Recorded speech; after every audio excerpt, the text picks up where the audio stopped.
자, 이제 준비하고 계신 분 소개해 드리겠습니다.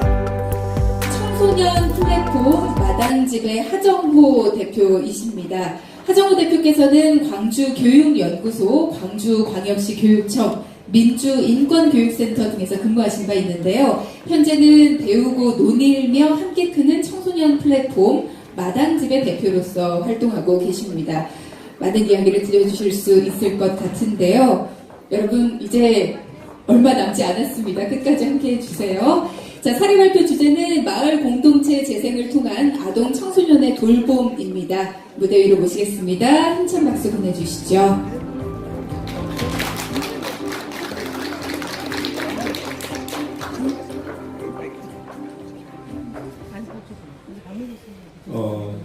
공부를 많이 하셔가지고 지금 지치고 힘드실 텐데요. 네. 좀 또 자리 많이 뜨시긴 하셨지만 좀 마음 편하게 들어주시면 고맙겠습니다. 제가 지난 한 3, 4년 동안의 경험에 대한 말씀을 드리려는 거고요. 오늘 주제와 관련해서는 아동의 청소년 돌봄에 대한 얘기입니다. 우선 저는 먼저 말씀 나누고 싶은 것이 돌봄 혹은 돌본다는 게 뭔가에 대한 얘기를 좀 나눠야 될 것 같습니다. 빈터 벨치라고 혹시 위험한 놀이터 아시죠?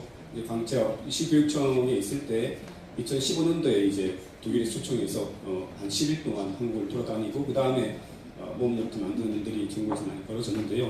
벨트치가 말하는 놀이터입니다. 저도 어릴 때 그랬어요. 그러니까 동네에서 놀고 있으면 야, 이거 시끄러워. 네? 학교 운동장 가서 놀아. 혼나고 쫓겨났잖아요. 골목에서. 그래서 만들어진 게 놀이터입니다. 션샤인 놀이터 이런 데인데요. 우리가 아는 놀이터입니다. 그러니까 사실 놀이터는 아이들이 자유롭고 행복하고 안전하게 놀라고 만든 곳인데 달리 보면 이런 쳇바퀴에 가둬놓는 철창과도 같은 걸 줬습니다. 차가 있으면서 위험하니까 지나다니는 아저씨가 위험하니까 너희 여기 들어가서 놀아 라고 가둬놓는 곳이 좋습니다. 학교도 교육을 위한 현장이지만 그럴 수 있고요. 지역센터도 그럴 수 있고 학원도 그럴 수 있고 온종일 돌봄체계가 학원이다 이런 게 농담처럼 들리는 것도 애들 가둬놓는 곳일 수 있기 때문에 그런 거죠. 그럼 우리가 아이들을 돌본다는 게 뭐 하려고 하는 거냐, 아침부터 밤까지 가둬놓으려고 하는 거냐, 아니면 뭐냐에 대한 물음을 먼저 던져야 될 것 같습니다. 옛날에 적어도 근데 이제는 이렇게 우리도 그렇고 세상도 그렇게 살았습니다. 마을에 있는 뭐 창고나 무슨 대장간 이런 데서 아이들이 올리고 놀고 어른들이 하는 걸 구경하고 따라하고 텃밭에 가서 이 후미질 망치질도 하고 애들 그렇게 살았죠. 놀면서 어른들의 삶 속에 다가서고 그걸 통해 성장할 수 있습니다. 그런데 근대화되면 그게 위험하고 아까 말했던 아동 노동을 학대하니 이러면서 거기 아이들을 떨어뜨립니다. 이게 근대화된 당시의 거리 모습입니다. 한쪽에는 마차가 다니지만 한쪽에는 버스차가 다니고요. 찻길에 아이들이 놀고 있어요. 인간이 통제할 수 없는 속도로 차가 다니기 때문에 아이들이 위험하니까 아이들을 계속 거리에서 놀면 안 되죠. 놀이터로 보내야 되고 학교로 보내야 됩니다. 아이들이 방치할 수가 없는 겁니다. 그런데 2차 대전 당시에 우리가 요즘 말하는 모험 놀이터라는 걸 처음 만듭니다. 그 당시에는 이미 이제 놀이터라는 게 2010년도 이후에 만들어져가지고 안전하게 놀고 있는데 실제로 아이들이 노는 곳은 에버랜드 같은 게 좋은 놀이터가 아니라 폐차장 같은 데에서 아이들이 놀더라는 거예요. 전쟁통에 보니까. 아이들은 자기들끼리 부수고 깨고 새로 만들고 하는 게 즐겁지 이미 어른들이 만들려고 짜놓은 곳에서 노는 건 별로 흥미를 못 느끼더라. 금방 실증되더라. 그래서 이런 곳을 아이들한테 만들어줘야 된다고 생각한 게 세계대전 직후에 1940년대에 모험 놀이터 시작입니다. 지금의 놀이터는 이런 거죠. 재미있고 뭐 자연스럽고 뭐 고요하고 이렇게 선전은 많이 하지만 실제로 고요나 안정이나 행복이나 재미 이런 건 우리 삶에는 없습니다. 다 장사 속으로 하는 얘기들이 경우가 많죠. 그래서 빈터 같은 경우에 우리가 흔히 보는 아파트 안의 놀이터가 어떻게 하면 정말 아이들을 위한 놀이터일 수 있을지 고민하고 이런 놀이터를 생각합니다. 적어도 이런 담장은 없어지고요. 이렇게 이제 자연스러운 언덕으로 바뀌고 그리고 이렇게 어른들이 지나다니기 위해서 엄마들 발에 흙 안 묻히려고 애들 놀이터를 가로질러 버리죠. 이런 게 없어지고 엄마들은 요 뒤에 벤치에 조용히 앉아서 놀라고 따로 놀라고 아이들 노는 거 방해하지 말라고 이렇게 바꿉니다. 그리고 한가운데 미끄럼틀이 있는 게 아니라 미끄럼틀은 아이들이 언덕을 뛰어놀다가 자연스럽게 올라가서 쑥 내려올 수 있게 어디서든 미끄럼틀 올라갈 수 있게 이렇게 계단으로만 올라가는 게 아니고요. 그래서 다양한 놀이가 자연스럽게 가능한 경로가 다양하게 설정되게 그렇게 놀이터를 바꿔야 된다는 생각들입니다. 놀이터뿐만 아니라 저는 돌봄 또한 그래야 된다고 생각합니다. 이게 시리아 내전 당시의 아이들의 모습입니다. 슬프지만 그 슬픈 표정 안 짓잖아요. 우리 한국 전쟁 당시도 마찬가지였습니다. 널뛰기하고 놉니다. 아이들은 그런 치유의 힘이 있습니다. 이런 놀이터에서 그런 치유의 힘을 질 수 있다고 저는 생각하지 않습니다. 그런 놀이터가 없어도 아이들 흙을 가지고 놀 수 있어요. 다만 아이들이 그런 치유가 가능하려면 어른들한테 기다림의 시간이 필요합니다. 자기 회복의 시간이 필요하고요. 성장할 수 있는 시간이 있어야 되는데 어른들이 너무 조급한 거예요. 어디 가라 저기 가라 저기 가라 그렇게 하고 자꾸 뭘 하라고 그러고 가둬놓기 시작하는 거죠. 모험 놀이터가 일본으로 들어온 것은 1980년대에 왕따, 이지메 이런 문제를 해결하기 위해서였습니다. 그래서 가와사키시에서 아동 권리 협약을 200번의 토론을 거쳐서 만들었는데요. 그 27조가 전 너무나 감명이 있습니다. 아이들은 있는 그대로의 자신인 것, 휴식하여 자신을 되찾는 것, 자유롭게 놀고 활동하는 것, 안심하고 인간관계를 만드는 것들이 가능한 거점이 중요한 것을 고려해서 신은 이 거점에 대한 사고방식을 보급하고 확산시키려 노력해야 된다. 이 거점의 하나가 모험 놀이터입니다. 우리 아이도 있는 그대로 자신으로 존중받고 엄마 아빠가 선생님이 바라는 아이가 아니라 내가 되고 싶은 사람이 될 수 있고 그럴 수 있도록 기다려줄 수 있고 그런 시간과 공간이 분명 필요합니다. 넘어가겠습니다. 그래서 이런 것들이 가능하기 위해서는 아이들이 가능한 한 금지 사항이 없이 나도 이거 해보고 싶어. 나도 저 나무 올라가고 싶어. 나도 망치질하고 싶어. 나도 꽃 심고 싶어. 이런 다양한 욕구가 가능하도록 허용해주는 그런 공간이 필요하다는 거고요. 그래서 이런 모험 놀이터를 만들었습니다. 제 주제가 모험 놀이터는 아니니까 넘어가겠습니다. 다음 아마 발자하실 분이 말씀도 해주실 것 같아요. 너무 할 얘기가 많죠. 넘어갑니다.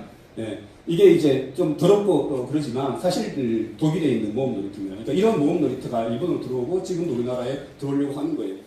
이렇게 아이들이 망치질 못질해서 자기가 직접 놀이터를 만드는 겁니다. 이건 네덜란드의 사례고요. 파레트라 그러죠. 짐 이렇게 실 때 버릴 때 그게 공짜로 버려지는 겁니다. 이것을 가지고 니들 마음대로 놀이터를 만들어봐라. 3, 4일 동안 시간을 주는 거예요. 뭐 정제된 모습은 이렇게 될 수도 있겠죠. 잘 만들어진 것 이런 것도 있습니다. 꼭 모험 놀이터는 한 가지 유형은 아니고요. 자, 모험 놀이터를 말씀드리는 이유는 뭐냐 하면 제가 아이들이 일본의 그런 인권 조례가 반영되는 것처럼 마을에서 마음껏 놀고 쉴 수 있는 공간이 필요하다. 이런 생각 때문에 광주 광산구 신라동에 있는 재개발 단지 안에 있는 한 집을 사가지고 그 집을 아이들 공간을 내줬어요. 뭐 큰 집도 아니고 이런 그냥 가난한 집입니다. 요 위에 공원이 있어서 공원에서 놀다가 이게 내려오면 이 집에서 놀다 가라 이렇게 그냥 만든 거예요. 근데 이 공원을 한 계단이고요. 이게 너무 높아서 초등학생들이 안이 안 보이니까 이걸 깎아내버렸습니다. 이걸 이제 대학생들이나 지역에 있는 중고등학생들하고 같이 이 벽 털어내는 것부터 시작했고요. 마을 아이들하고 공간을 갖게 만들고 다 만들고 가서 자취도 벌이고 애들을 학교 갔다 오면 재활용센터 도망와가지고 광주시는 뛰기라 그러는데 이렇게 알죠 뭔지. 네. 요거 하려고 막 줄 서고 그래요. 이용하지만 냅둡니다. 지들끼리 하라고. 네. 싸움도 합니다. 지들끼리 한다고. 돈 없으니까 그냥 이렇게 그냥 말 골목에서 노는 겁니다. 이걸 할 때 저희들이 같이 한 청소년 활동가들하고 약속한 건 뭐냐면 공모사업을 안 한다는 거였습니다. 공모사업을 하면 이런저런 프로그램을 해야 되고 그게 애들이 길들여지기 때문에 필요 없다. 공모사업은 지역센터든 문화단체든 워낙 많기 때문에 우리는 그 아이들이 쉴 수 있는 공간이 더 필요하다고 생각한다. 라고 한 거고요. 그리고 이 일은 우리가 시작하지만 2, 3년 안에 마을 주민에게 넘겨주고 우리는 딴 데 가서 딴 거 해야 된다고 약속하고 시작했습니다. 그렇게 아까 그 계단에서 마을 주민들하고 영화도 보고요. 그 공원 위에 있는 경로당이 있는데 놀이터가 있는데 동네 할아버지들이 시끄럽다고 쫓아내요. 놀이터 놀지 말라고. 경로당 시끄럽다고. 그래서 아이들하고 같이 쿠폰 만들어가지고 수박 화채 들고 노래 불러주기, 어깨 주물러주기 이런 걸 하면서 친해진 겁니다. 이건 뭐냐면요. 그 모험 놀이터 비슷한 것을 광주 곳곳에 만들어 보는 겁니다. 그 마을 아이들과 한 게 아니고 광성구 청소년 수련관에 이렇게 비어있는 땅이 있었어요. 선클이라는 그런 공간인데 비엔날레 사업으로 200만 원 이렇게 한 개당 준비했어가지고 그 돈으로 지역 아이들과 함께 직접 아이들이 놀이터를 만들어 보는 일을 한 겁니다. 그물도 같이 만들고요. 이렇게 결국은 저런 것도 다 공짜로 얻어왔습니다. 얻어와서 설치하고 안고 놀기도 했고요. 예. 이거는 이제 다른 북부에 있는 놀이터 땅이 있어서 거기서 아이들과 이거를 같이 만들었는데 결국 다 도망가고 저 혼자 고생을 많이 해야 됐고요. 그 비슷한 게 너무 커가지고 이거 작게 만들어봤습니다. 이건 광산구의 원당산이라는 공원에서 작게 만들어서 이번에는 이거를 뒤집었어요. 그래서 이걸 실을 엮어가지고 애들 쉴터를 만들었는데 실은 저 혼자 묶어야 되잖아요. 그래서 손 부르트도록 한 3, 4일 동안 계속 산대를 묶었습니다. 그래서 원당산에 어린이 청소년 꿈의 공원이 들어오니까 놀러 오세요. 이렇게 그 의자에 써놓았고요. 이 꿈의 공원이 뭐냐면 이번 가와사키 시에 있는 모험 놀이터를 여기 넣겠다고 약속을 하고 시작한 일입니다. 근데 아직은 못하고 있어요. 같이 결과물이고요. 이렇게 지역 청소년들과 함께 마을을 바꾸는 일들을 했는데 왜 이걸 하냐 하면 그랬습니다. 그러니까 아동센터에서 도망 나온 아이들, 학교나 학원 수업 빼먹고 도망 나온 아이들이 쉴 수 있는 곳을 만들어주는 건 좋다. 그런데 그렇게 놀고 지내면 아이들이 성장하느냐?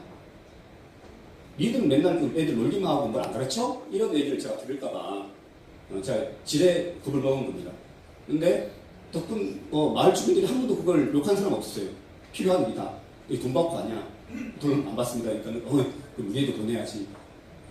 했고 절대 욕 안 먹었어요. 고맙다고 들었고 지하동센터장한테 겁났거든요. 우리 지하동센터 애들 뺏어갈까 봐 겁나는데 돌봐줘서 고맙다 이런 얘기예요. 그래서 그 마을 분들하고 그 다음에는 신가 마을 교육 공동체 함께 만들었습니다. 그럴 수밖에 없었던 것이 함께했던 청소년 활동가들이 다 취업해서 다 떨어져 나가고 저 혼자 남았어요. 애초에 2, 3년 동안 하고 마을 사람들한테 넘긴다고 그랬는데 나온 적밖에 없으니까 마을 사람도 나하고 더 빨리 같이 해야겠습니다. 그래서 주민자치회, 새마을 분회회, 지역사회보장회의체, 지역아동센터 센터장들, 지역초등학교, 동주민센터 동장님 다 합쳐서 신가마을 교육공동체라는 걸 만들고 첫 번째 사업이 그 마을에 있는 비어있는 농협 창고, 30년 전의 창고를 아이들 놀이공간으로 바꾸는 일입니다. 동네에 있는 쓰레기들을, 폐 자재들을 모아가지고 그 공간을 바꾸기 시작했는데 청소해서 깨끗하게 하는 것부터 시작했고요. 조그만 아이들 옆에서 놀고 있고 일할 수 있는 아이들은 같이 작업을 하고 그렇게 이 공간들을 바꾸고 갔습니다. 그래서 결국은 아이들이 놀 수 있는 미끄럼틀도 만들고 이거는 업종 변경한 동네 아저씨가 쓰라고 준 거예요. 이게 들어오는 바람에 수업만 끝난 날에 뛰어와요. 옥자로 이렇게 해놔가지고요. 그렇게 반년 동안 아이들 공간을 만들고 남은 반년 동안은 아까 말했던 그 팔레트를 가지고 지역 주민들과 그 나머지 앞쪽을 카페로 만들었습니다. 이게 팔레트가 워낙 거친 나무라 하루 종일 깎아내야 될 만큼 일이 많아요. 그러니까 칠하고 똑같고 일을 계속해서 만들었고 이거는 이제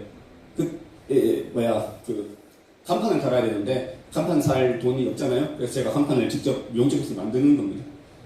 저도 이제 대학원 나오고 별만큼 배웠기 때문에 용접할 줄 몰라요. 근데 용접기 사서 빌려서 그냥 해보는 겁니다. 밤새도록 안 되더라고요. 그다음 다음날 새벽에 통장님이 지나가다가 자기 용접지 갖고 와서 다 해줬어요. 해주고 그 옆에 지나가는 이 동네 주민들이 또 용접하자마자 핀트 칠하고 그래서 그날 오후에 이렇게 간판 달고 개소식하고 구청장님도 모시고 이렇게 했습니다. 그렇게 해서 예술창고라는 공간을 만들어서 지금은 이 아이들이 잘 놀고 있고요. 이거 작년 사진입니다. 작년 가을에 아침마다 동네 통장님이 고구마 줄기 2단을 주고 가요. 그걸 몰래 다 까고 나면 4,000원 받는데 우리는 그거를 5,000원씩 해서 2단 까면 하루에 10,000원 받아요. 매일마다 10,000원씩 동네 주민들이 깝니다. 까면서 인터넷 내기도 하고요. 이걸로는 돈이 안 되기 때문에 동사무소 가면 주차 단속을 하면 주차 단속 한 거가 한 달에 한 30만 원 이렇게 돈이 되는 게 있습니다. 그리고 플래카드를 걷어주면 플래카드 한 장에 1,000원인가 이렇게 하는 게 있어요. 그걸 동네 주민들하고 토요일마다 돌아다닙니다. 그렇게 해서 가난한 사람은 가져가고 좀 여유 있는 사람은 다시 돈을 내놓습니다. 예술창고 운영비로요. 물론 올해 공모사업적이기도 합니다. 하는데 그 공모사업들은 아이들 심리치료하는데 돈을 많이 씁니다. 요거는 한 달에 한 번씩 지역 마을 어르신들 모시고 음식 나눔을 하는 거고요. 예쁜 친화 가족이랑 공모사업 있잖아요. 그 사업에 신청해서 올해는 돈을 받긴 할 겁니다. 이거는 그렇게 해서 아동들과 지역 주민들과 함께 올리긴 했는데 청소년들, 중고등학생들과 함께 하지 못했다는 한계 때문에 그 마을에 가을에 은행나무가 참 예뻐요. 옛날 마을이라. 그래서 은행나무를 테마로 한 청소년 축제를 기획했습니다. 이거를 하려고 이 포스터를 이렇게 만들어서 동네 근처에 있는 중고등학교를 다녔는데 포스터 붙이고 가세요. 이렇게 하지 아무 신경 안 썼어요. 그런데 뭐 이런 말이 되죠. 수암고등학교의 교감선생님이 참 좋은 거라고. 근데 우리 학교 애들은 한 번 하면 100명, 200명이 한꺼번에 해버려요. 감당할 수 있겠어요? 그래가지고 하라 했더니 138명이 신청했습니다. 한 학교에서요. 그래서 그 아이들하고 방학 전에 일주일에 한 번씩 매번 토요일 날 마을에서 뭘 할 수 있을지 이렇게 체육관 모여서 토론을 해서 아이들이 이렇게 한다고 했습니다. 페이스 페인팅, 벽화 그리기, 아이들과 놀아주기, 화단 가꾸기는 아무도 없어요. 그 마을에 있는 저 가로수 아래를 화단으로 만들기로 했거든요. 얘들이 아무도 시청 안 했어요. 그래서 축제를 하는데 축제 당일 하는 게 중요한 게 아니고요. 그 축제를 준비하기 위해서 마을을 예쁘게 한 달 동안 가꾸는 겁니다. 이 아이들이 벽화만 모이죠. 벽화를 그리겠다고 하고 저녁에 4시 수업 끝나서 오면 5시에 준비 시작하면 6시 1시간 하면 해져버려요. 그러니까 이 아이는 밤 9시, 10시까지 하고 갑니다. 근데 그게 너무 고마우니까 마을 주민들이 차를 몰고 와서 밤에 안 보이니까요. 차로 이렇게 밝혀주는 거예요. 이 한 군데만 하는 게 아니고 다른 마을, 다른 동네, 다른 이제 좀 늦게 가면 다른 곳에서는 집 벽에를 했는데 앞집 사는 아저씨가 헤드램프를 준 거예요. 안 보이는데 고생한다고. 그러니까 아이들은 이렇게 기회를 주면 자기들이 하고 싶은 일들을 할 수 있고 저는 그걸 통해 성장한다고 봅니다. 그러니까 돌본다는 것은 어디에 가둬두는 게 아니고 오히려 풀어주고 세상과 소통하게 하고 성장하게 하는 거라고 생각합니다. 성장이 전제되지 않은 돌봄은 그건 돌봄이 아니라고 생각해요. 돌봄은 성장과 함께하는 것이고 늘 어떻게 아이들이 더불어 세상과 자라날 것인가를 고민해야 된다. 그게 초등학생이든 중학생이든 고등학생이든 다 큰 어른들도 성장을 해야 됩니다. 다 큰 어른들도 어떨 때 돌봄이 필요합니다. 10시에 작업 다 끝나고 돌아가는 아이들 모습이에요. 그때 되니까 지켜보고 예고 다녀온다고 이러고 있죠. 아까 있었던 예술창고가 이제 창고가 됐어요. 축제할 때는 아이들이 그런 작업하느라고요. 고등학생들이 안 한 꽃 가로수 화단 만들기를 초등학생들이 같이 했습니다. 그 마을에 70개의 화단을 바꿨어요. 작은 일이 아닙니다. 이 초등학생들이 막 훅나르고 하는 장면이고요. 재밌죠? 그렇게 해서 아이들은 마을의 주인이 되고 마을의 어른으로 자라날 거예요. 제가 잠깐 근대 이전에는 그랬다는 모습 있잖아요. 마을에서 아이들을 함께 돌본다는 것은 마을에서 아이들이 함께 어른으로 자라게 해주는 거라고 저는 생각합니다. 그러려면 마을에 어른들이 있어야 됩니다. 이거는 그 축제 당일 하루 동안 하는 팝업 놀이터라는 거예요. 그러니까 마을에 이미 아까 벽화 표현된 놀이터가 없어져가지고 하루 동안 노는 놀이터입니다. 고등학생 하게 만든 거고요. 아까 파레트로 하루 동안 만든 아지트예요. 이 애들이 이제 수학고 목공팀입니다. 동네 목수 아저씨랑 같이 만들어가지고 예술창고 이렇게 갖다 놨어요. 아이들 놀라고. 물론 위험하죠. 욕들을 먹고 나쁩니다. 다치는 건 없어요. 다행히. 축제날 모습이고요. 축제날 다 모습입니다. 이건 넘어갈게요. 그렇게 해서 여기까지 왔고요. 작년에 한 해 동안 다 말씀 못 드리지만 뭘 했냐 하면 너무 빨리 넘어갔네요. 급하다고 너무 빨리 넘어갔어요. 다 넘어갔어요. 다시 안 돌아가요. 네. 자동으로 넘어가면 보니까 아이들하고 마을 기자를 만들어서 마을 신문 매달 만들었고요. 지아아동센터에 모든 아이들을 신축했습니다. 이 재개발 지역이라 한부모 가정도 많고 폭력당한 아이들도 많아요. 그 아이들 아동센터마다 이렇게 집단 심리 상담을 하고 문제 있는 아이들은 추후 상담을 개별적으로 계속해서 2년 동안 심리 상담했습니다. 해마다 500만, 600만 원을 저희들이 그 돈을 썼습니다. 그리고 학교에서와 같이 하는 것들은 저희들은 크게 중요하지 않아요. 왜냐하면 이 마을에서는 심리치유가 가장 큰 일이기 때문에. 그렇게 했고, 방과후 수업은 신가초등학교가 월수 화목만 방과후 수업을 열고, 예술창고에서 금요일은 무조건 방과후 수업 한걸로 해서 학교와 연계하고 있고요. 그 마을 아이들이 노래 부르는 마을 합창단을 만들었어요. 그리고 한 달에 한 번씩은 교무단 봉사를 하고, 아까 말씀드린 마을의 식사도 어른들이 대접하고 하는 일을 하고 있습니다. 다 아시겠지만, 이번에 공모사업 한다고 순환복지 공동체 공모사업 하라고 해서 만든 거예요. 그러니까 자전거가 굴러가려면 이 저항을 이길 만큼의 처음 더 큰 힘이 들어가야겠죠, 그죠? 한번 힘을 주고 나면 그 다음은 자전거가 물론 계속 지원이 있어야겠지만 굴러갈 힘이 생길 겁니다. 아이들이 성장할 때도 마찬가지고요. 저는 어른이 성장할 때도 마찬가지고 마을 공동체가 성장할 때도 마찬가지라고 봅니다. 모든 성장에 돌봄이 필요하고요. 아까 마을 주민들이 감동적이죠. 이 고마 줄기 뜯어가지고 한 달에 하루에 한 40씩 걸어서 한다는 것은 하지만 그만큼 힘든 일입니다. 아까 보건복지부, 교육부 소관, 어디 소관 얘기하지만 지자체가 하라고 하지만 돌보지 않잖아요. 마을 사람들이 고생하는 거는.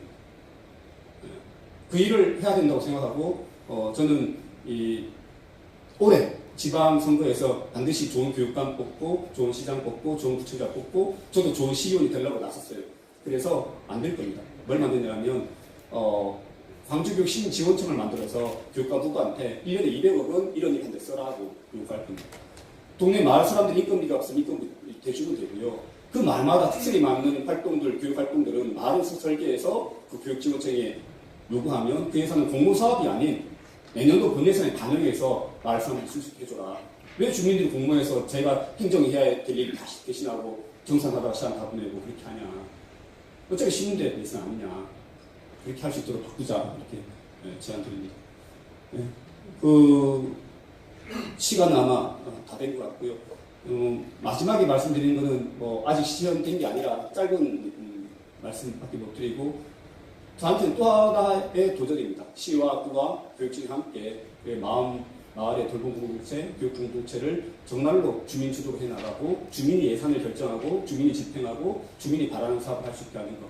각각의 힘든 문제들을 200억 예산에서 함께 논의해서 우리 스스로 문제를 해결해보자 얘기하는 것. 새로운 과제지만 여기 계신 분들이 그 과제를 해결하는데 또 다른 지역에서 각자 또 도움을 주시면 고맙겠습니다. 감사합니다.